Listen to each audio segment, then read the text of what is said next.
जब charge particle एक साथ बहुत सारे मैग्नेटिक फील्ड में आएंगे तो कहानी ये होगी कि इधर चला मैं उधर चला, जाने कहां मैं किधर चला। मगर भैया उनके पाथ को हमसे एग्जामिनर पूछेगा और हमें निकालना पड़ेंगे। तो चलिए इस वीडियो में उनके पाथ, उनकी रेडियस सबको ट्रैक करते हैं और न्यूमेरिकल्स को बनाते हैं आसान।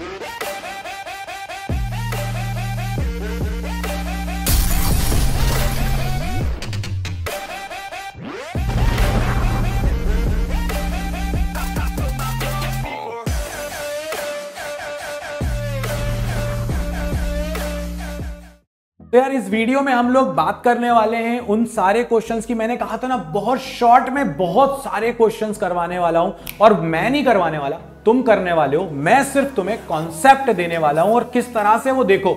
अगर मान लेते हैं कि एक अल्फा पार्टिकल है, एक ड्यूटीरियम है। ड्यूटीरियम मतलब हाइड्रोजन के बड़े भाई, जो ये कहते हैं कि मेरे पास एक न्यूट्रॉन एक्स्ट्रा है, यानी कि मेरा मास 2 है मगर एटॉमिक नंबर 1 ही है, मतलब आइसोटोप। ठीक, एक प्रोटॉन है और एक बीटा पार्टिकल है। बीटा मतलब इलेक्ट्रॉन टाइप अपना भाई। ठीक, ये सब के सब एंटर हो रहे हैं एक मैग्नेटिक फील्ड में नॉर्मली। तो इनकी रेडियस, इसका रेशियो निकालना है, इनकी ट्रेजेक्ट्री बनानी है। केस नंबर 1 कहता है कि जब ये सब सेम वेलोसिटी के साथ एंटर होंगे। इस टाइप के क्वेश्चंस के लिए बाबा जी की तरफ से बूटी ये कहती है सबसे पहले रेडियस का वो फॉर्मूला सोचो जिसमें वो पैरामीटर आ रहा है जो कांस्टेंट है। क्या बोला है? वेलोसिटी कांस्टेंट है। कौन सा फॉर्मूला? हाँ, R is equal to mv upon QB, यही वाला फॉर्मूला होगा। अब इस फॉर्मूले में से उनको गायब कर दो, सोचो ही मत उनके बारे में जो कांस्टेंट है। वेलोसिटी कांस्टेंट है, मैग्नेटिक फील्ड कांस्टेंट है, यानी कि रेडियस जो है वो मास और चार्ज के रेशियो पे डिपेंड कर रही है। अगर मैं अल्फा के लिए देखूं तो मास बाय चार्ज का रेशियो आएगा। मास होता है अल्फा का 4, चार्ज होता है 2, मतलब रेडियस जो है वो प्रोपोर्शनल, कुछ आगे कांस्टेंट आएगा, प्रोपोर्शनल टू 2 हो गया। अगर मैं ड्यूटीरियम के लिए देखूं तो उसके लिए मास है 2, चार्ज है 1, तो 2:1 हो गया। अगर मैं प्रोटॉन के लिए देखूं तो मास भी 1, चार्ज भी 1 के प्रोपोर्शनल हो गया। और अगर मैं इलेक्ट्रॉन को देखूं तो बेचारे भाई का मास इतना कम है कि उसको अपन 0 ही मान लो, तो 0/-1, यानी कि लगभग 0। अब इन सब में सबसे कम पैरामीटर किसके लिए आ रहा है? 0। किसके लिए? इलेक्ट्रॉन के लिए। और इलेक्ट्रॉन पर नेगेटिव चार्ज होता है, इसीलिए इसकी रेडियस सबसे कम। प्रोटॉन के लिए प्रोपोर्शनल टू 1 फैक्टर आ रहा है। इसका मतलब है इसकी रेडियस जो है वो थोड़ी ज्यादा होगी और अपोजिट डायरेक्शन में डिविएट होगा, क्योंकि प्रोटॉन पर पॉजिटिव चार्ज है। तो जिस डायरेक्शन में होता है, जो अपना लेफ्ट हैंड रूल बताता है वही सही बताता है। इलेक्ट्रॉन नेगेटिव है, इसीलिए लेफ्ट हैंड से जो आंसर आता है उसका उल्टा कर देना तो हो जाएगा। और अल्फा और ड्यूटीरियम दोनों के दोनों जो है वो फैक्टर 2 के प्रोपोर्शनल है, मतलब सबसे ज्यादा फैक्टर है, मतलब इनकी रेडियस सबसे ज्यादा है, ये सबसे कम डिविएट होंगे, बड़े वाले सर्कल का पार्ट बनेंगे ना। तो इसका मतलब ये हुआ कि अगर यहां से एंट्री ले रहे हैं alpha, deuterium, proton and electron, तो सबसे बड़ी रेडियस होगी, ये देखो, अल्फा और ड्यूटीरियम की, क्योंकि प्रोपोर्शनल टू 2 था। उससे कम रेडियस होगी प्रोटॉन की, ये देखो प्रोटॉन भाई सब थोड़ा जल्दी डिविएट हो गए, छोटी रेडियस है।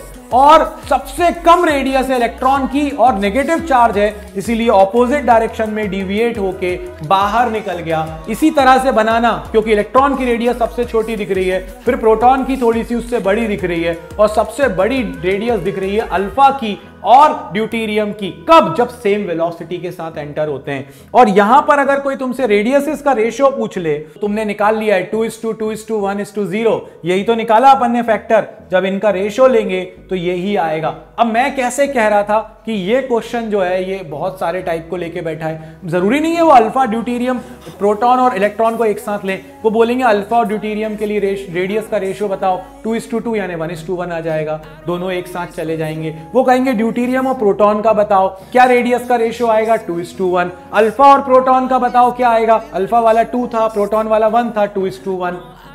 भाई सारे के सारे तुम्हारे सामने प्रकट हो गए। अगला केस देखते हैं, और वो केस कहता है when enters with same momentum. मैंने कहा था, बूटी दी थी तुमको, फॉर्मूला वो पकड़ो जिसमें वो चीज कांस्टेंट हो जो हमें पता है। ठीक, कांस्टेंट क्या है? मोमेंटम। क्यों मास और वेलोसिटी के टर्म्स में लिखोगे? मोमेंटम के टर्म्स में लिखो ना ज्ञानियों। अगर लिख दोगे तो ये क्या आ जाएगा, R इज इक्वल टू अपने पास क्या है, mv बाई क्यू बी। इसको लिख दिया अपन ने P अपॉन क्यू बी। अगर आपने इसको लिख दिया P by Q B, momentum constant है दोस्तों और मैग्नेटिक फील्ड भी कांस्टेंट है, ये दोनों पैरामीटर कांस्टेंट हैं, तो radius is inversely proportional to charge हो गई। अगर अल्फा पार्टिकल के लिए देखो तो चार्ज होता है 2, मास अब देखना ही नहीं है। अगर अपन देखें तो ड्यूटेरियम के लिए उसका चार्ज होता है 1, so RH is inversely proportional to 1। अगर प्रोटॉन को देखें तो उसके लिए भी वो 1:1 हो जाएगा। क्यों? क्योंकि 1 अपॉन क्यू क्या है, प्रोटॉन का 1। और अगर अपन इलेक्ट्रॉन के लिए देखें तो भैया ये बेहतरीन केस है, -1 के प्रोपोर्शनल है। इसका मतलब है कि जो ड्यूटेरियम है, जो प्रोटॉन है, जो इलेक्ट्रॉन है, इन सब के लिए रेडियस आ रही है 1 के प्रोपोर्शनल, मतलब सबकी रेडियस सेम है, बस इलेक्ट्रॉन अपोजिट जाएगा। और अगर आप अल्फा को देखो तो इसकी रेडियस प्रोपोर्शनल है 1/2 के, मतलब सबसे छोटी रेडियस किसकी होगी, अल्फा की। तो ये देखो, ये अल्फा आया और सबसे कम रेडियस के साथ बाहर निकल गया, बाहर गया। इसके बाद कौन बचा, प्रोटॉन और न्यूट्रॉन। इन दोनों की जो रेडियस है वो 1 के प्रोपोर्शनल है, ये दोनों ज्यादा बड़ी रेडियस में जा रहे हैं। और इलेक्ट्रॉन का भी सेम है, मगर क्योंकि नेगेटिव चार्ज है इसीलिए इलेक्ट्रॉन ऑपोजिट डायरेक्शन में डिविएट हो जाएगा। और ये आपके पास तीनों बल्कि चारों पार्टिकल की ट्रेजेक्टरी बन गई। कब? जब सेम मोमेंटम के साथ एंटर करेंगे। लो भाई, ये भी हो गया तुम्हारे लिए बहुत आसान हलवा टाइप का। अब आते हैं अपन नेक्स्ट की तरफ, जहां पर अपन लोग अब बात करने वाले हैं काइनेटिक एनर्जी। अगर सेम काइनेटिक एनर्जी से एंटर हुआ तो क्या होगा? तो भैया काइनेटिक एनर्जी वाला फॉर्मूला उठाओ और निकाल दो आंसर। अगर सेम काइनेटिक एनर्जी के साथ एंटर हुआ तो क्या होगा? भाई काइनेटिक एनर्जी वाला फॉर्मूला उठा लिया तुमने? बिल्कुल ले लिया गुरुजी, ले लिया। तो क्या आ गया, ये K कांस्टेंट है, 2 कांस्टेंट है, B कांस्टेंट है, यानी रेडियस इज प्रोपोर्शनल टू हो गया √m/q, यानी radius is proportional to √m/q। m/q root में m है, ध्यान रखना। तो अगर अपन देखें तो अल्फा के लिए क्या आ जाएगा, ये √ मास इज 4, √4/2। अगर अपन देखें तो ये ड्यूटेरियम के लिए आ जाएगा √2/1, प्रोटॉन के लिए √1/1 और इलेक्ट्रॉन के लिए √0/-1। अगर इसको हम थोड़ा सा सॉल्व करें तो अल्फा आ जाएगा आपके पास R alpha is proportional to 1, क्योंकि √4 is 2, 2/2 is 1। RH is proportional to √2, R proton is proportional to 1, R electron is proportional to 0, -0। ठीक है, तो सबसे ज्यादा किसके लिए है? यहां पर मुझे दिख रहा है सबसे ज्यादा √2 किसके लिए? न्यूट्रॉन के लिए। मतलब रेडियस सबसे ज्यादा, और रेडियस सबसे ज्यादा तो सबसे कम डिविएट हुआ, ये निकल गया आपका न्यूट्रॉन। ठीक है, अब क्या बचा आपके पास? दो, कौन कौन से? एक है अल्फा, इसमें भी 1 के प्रोपोर्शनल है, प्रोटॉन में भी 1 के प्रोपोर्शनल है, मतलब इससे कम रेडियस हो गई ड्यूटेरियम से। तो यानी ये हो गया अपने पास इधर जाने वाला, उससे कम रेडियस है, निकल गया, पॉजिटिव है, सेम डायरेक्शन में डिविएट होगा। और बेचारा इलेक्ट्रॉन तो सबसे कम रेडियस है, तो अपोजिट डायरेक्शन में जल्दी से डिविएट हो जाएगा। इसी तरह बनाना, पूरे मार्क्स मिल जाएंगे। ये था आपके पास कि अगर सेम काइनेटिक एनर्जी के साथ आया तो क्या होगा। सेम पोटेंशियल के साथ अगर आया तो वो तुम्हारे लिए होमवर्क है, कर लेना याद से उसको भी। तो मैंने तुम्हें kinetic energy, momentum, velocity same, सब कुछ सेम करके इतने सारे क्वेश्चंस को 7 से 8 मिनट के अंदर सिखा दिया। अगर ये घुस गए ना दोस्तों, अच्छे खासे क्वेश्चंस तुमसे कन्वर्ट हो जाएंगे। तो इस वीडियो में बाबा जी की तरफ से तो इतना ही। मचाते रहो, मजे करते रहो, पढ़ते रहो, जो कर रहे आए दिल में वो करते रहो, बस जो टारगेट है उससे मत भटकना, टारगेट को पूरा करते रहो। 12th प्रो तुम्हारा इंतजार कर रहा है, सारे सब्जेक्ट्स तुम्हारा इंतजार कर रहे हैं। आ जाओ, पढ़ो, मचाओ। इस वीडियो में इतना ही।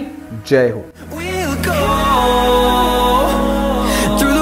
Through the highways till my shadow turns to sun rays and on